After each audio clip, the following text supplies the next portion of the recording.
I would ask that you focus your questions to DOT's commitment and on this project. We're not here to engineer it yet, but we are talking about the vision. So, Secretary. Thank you, Bob. Good afternoon, everyone. We're really excited today on behalf of Wisconsin Beavers Administration to be here today to talk about Highway 175 from Wisconsin Avenue to Lisbon. I do want to start out by saying that we are in County Supervisor Burgess' district here, so we appreciate that. And County Supervisor Rowland being here as well. Senator Tammy Baldwin's office is here, Tiffany Henry from there, and we appreciate that. And so thrilled to be here with our tremendous partners, with the mayor and the county executive who are going to speak after I do. So 175 from Wisconsin to Lisbon is about a mile and a half stretch that we're announcing that we're going to be doing a study of today. That mile and a half stretch was built 60 years ago. At that time, it was the Milwaukee Braves, and it was Warren Spahn and Eddie Matthews and Hank Aaron. And today we've got Woodruff and Yelich and Kane. And when this is done, we don't know what Brewers are going to be there. But this 60-year-old mile and a half stretch from Wisconsin Avenue to Lisbon is such an important part for this community, and it needs to be rebuilt. And this gives us the opportunity to launch a study in a way that we can do that can make sure that we are taking all of the input from the community, that we're listening, that we can do it in a way that hopefully reconnects communities that have been divided in the past, that can work in a way that allows people with all different modes to be able to transverse it in the ways that they choose to do that. This mile and a half stretch at the Lisbon intersection is really a gateway to Washington Park and to Sherman Park and to Washington Heights. Molson Coors and Harley Davidson utilize this corridor, and so we're really excited that we're at this point that we can look at and imagine what 175 can look like, what it can do to the community here, how it can bring us together, and we're really looking forward to this study. We believe that launching the study, this first phase should take about a year and a half. We're looking forward to really robust input from the community for this very important stretch that we believe can help to really transform a community, because a road is really a lot more than asphalt and concrete and steel. It really is about the community and quality of life of people in the area. We think we have an opportunity here, now that it needs to be rebuilt, to really get the input of the people that live here and transverse it so that we can try to look at it in a way that it fits the community, it allows people to transverse it, and as always, we're looking at safety as a number one priority, and to make sure that we have safe and efficient movement of people and goods. But we're very excited to have that opportunity here today. And wanted to mention some of the other dignitaries, and I'm going to turn it over. We've had such a tremendous partnership with the city and the county that have the conversations that have led to today. The mayor and the county executive are going to talk about that. They've been wonderful partners. But I'd be remiss if I didn't mention one other dignitary who's standing behind me, and that's Representative Evan Goyke, who has, from the very first day, it was the very first day, it might have been my second day that I was in this position, that Representative Goyke has encouraged us to look at this, to think about this, and to imagine what 175 can look like along this stretch. Evan, we're listening, and we're taking that into consideration. So with that, I look forward to questions afterwards, but at this point in time, I want to turn it over to our wonderful partner and my good friend, County Executive David Crowley.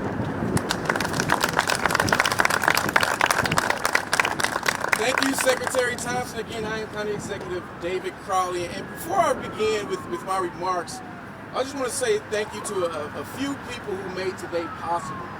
First, saying thank you to Mayor Johnson for joining us, Milwaukee County, and advocating for reimagining our local highway infrastructure.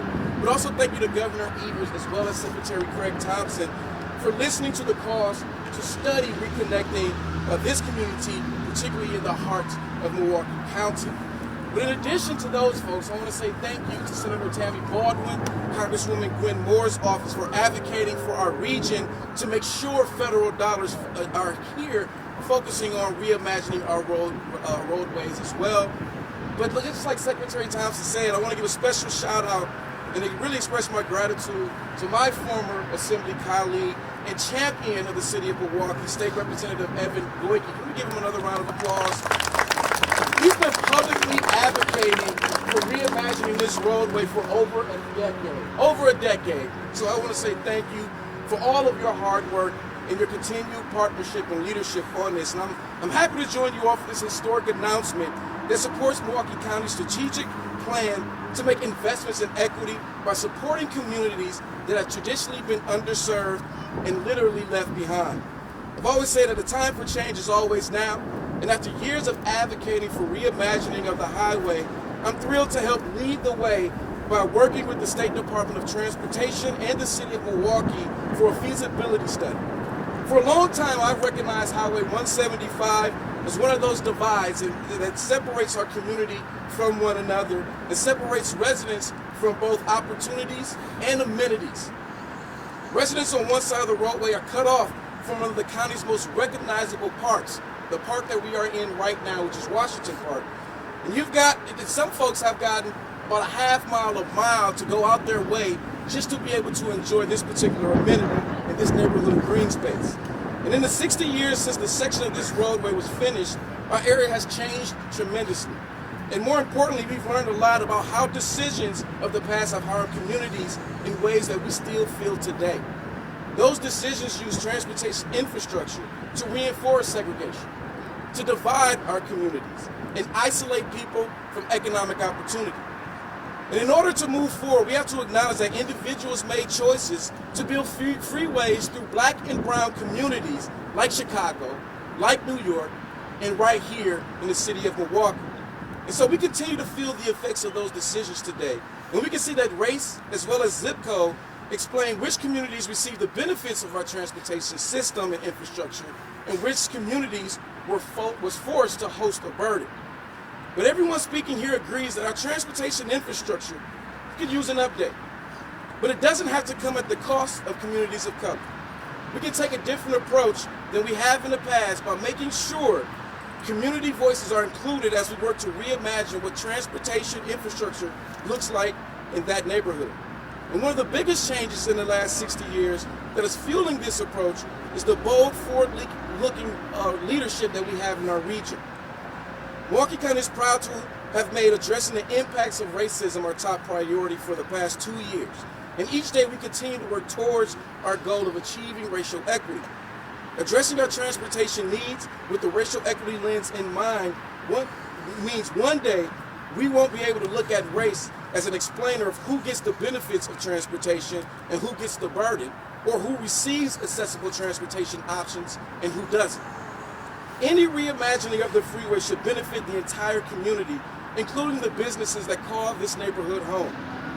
County residents live and work in the neighborhood, and we will make sure that we don't disrupt employment and economic opportunities that currently exist by including the business community's voice in this process. Now, this is a chance to enhance economic opportunity, not to diminish it. We're working with our partners in the business community is how we can make sure our region is getting the most value of reimagining transportation infrastructure. Now, I'm the son of a master electrician, and I was able to see firsthand what the family-sustaining wages learning a skilled trade can provide a particular household. And looking back at history, black and brown construction firms and workers of color didn't enjoy the same financial windfall that their white counterparts enjoyed when major transportation projects were moving forward. And we have the opportunity to change that right now at this time. We can train up a new generation of workers who will have the skill sets to tackle these projects, and they'll be available to fill positions that employers are looking for in the future. We can set the next generation up for success through opportunities to enter the skilled trades positions. This is an exciting time for to be working on this issue, and we have a chance to update our transportation infrastructure and dismantle the barriers that divide communities and reinforce inequality.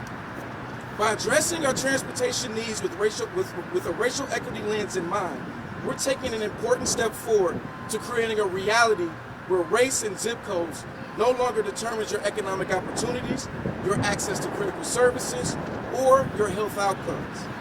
The Biden administration's bipartisan infrastructure law is making the resources available to reconnect our communities, and I look forward to Milwaukee County submitting an application with a design for this neighborhood that will improve equity as well as prosperity for everyone. Thank you once more to our partners at the state, the city of Milwaukee, and the many advocates for racial equity right here in this neighborhood.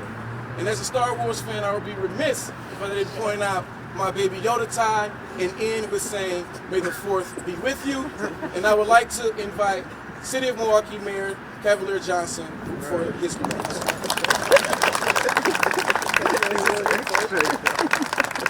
I'm just sad that the county executive didn't say that the 4th is strong in this one. That's all right. Well, I'm Cavalier Johnson, Mayor of the City of Milwaukee. First and foremost, I want to congratulate the county executive as today marks 2 years in office for Milwaukee County Executive. So give it up to County Executive Crowley. With the risk of sounding like a broken record, I also want to heap a lot of praise on my friend, State Representative Evan Goyke, who had the foresight many years ago to encourage the state to look at transforming this critical juncture as well. So once again, for the 3rd time, a round of applause for State Representative Evan Goyke. And I am very encouraged to stand here today alongside Secretary Thompson. Actually, the 2nd day in a row that Secretary Thompson and I have had the chance to be together for issues like this in our city to announce a study looking into the reconfiguration of Wisconsin Highway 175. I'm very excited about the opportunity for us to look at this study as it affords our city to change the previous legacies that have been deeply rooted in Milwaukee. Legacies such as division and disruptions that highways have caused as they've been constructed here in our city. Highways like this, I-175, have left permanent scars on the city of Milwaukee, from the homes and the communities that were demolished, that were once here, to the disconnection that our neighborhoods feel when you have highways that bisect them. It's long past time that we need to ensure that the infrastructure that we have here in the city of Milwaukee works for the city of Milwaukee first and foremost. As we undertake this collaborative effort with our partners at state government and our partners at county government, it's essential that all of us recognize the potential, the real and true potential that we have in unlocking this corridor in the city of Milwaukee. The city certainly recognizes that. That's why we made sure to purchase a critical entry point to this piece of infrastructure years ago that's currently in the city's hand, because we knew or had an inkling that this would be something that we'd like to move forward on in the future.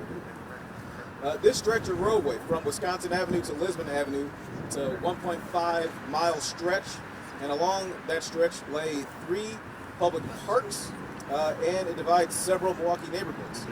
Currently, this freeway serves as a dividing line between these neighborhoods solely for the use of cars, solely for the use of automobiles. The transformation of this area will unlock additional economic and commercial value, reconnect local neighborhoods along this route, and provide opportunities for multimodal transportation infrastructure, not just infrastructure for speeding cars. Let me repeat that again. When we have reconstruction in this area, it will unlock economic value, it will unlock commercial value, and it will reconnect neighborhoods, providing opportunities for multimodal transportation, not just for cars. These are the sorts of projects, these are the exact sorts of projects that my administration will continue to pursue where it makes sense to do so. Now it's time to correct the infrastructure flaws of our predecessors. My administration has already engaged with Milwaukee County as well as with the state of Wisconsin to pursue the reimagining of I-175, and I look forward to working with Secretary Thompson as well as County Executive David Crowley to work on this project in the city of Milwaukee. My administration will continue to lead in pushing for transformational infrastructure-related projects to ensure that the city of Milwaukee is built in a sustainable as well as equitable way.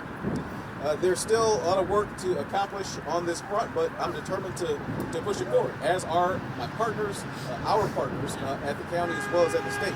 So again, thank you all for coming here today. This is a collaborative effort, and that's what I've always talked about. It's about the power of partnerships, and that's exactly what we're seeing being displayed here today. So thank you very much, and with that, I'll kick it back over to Bob.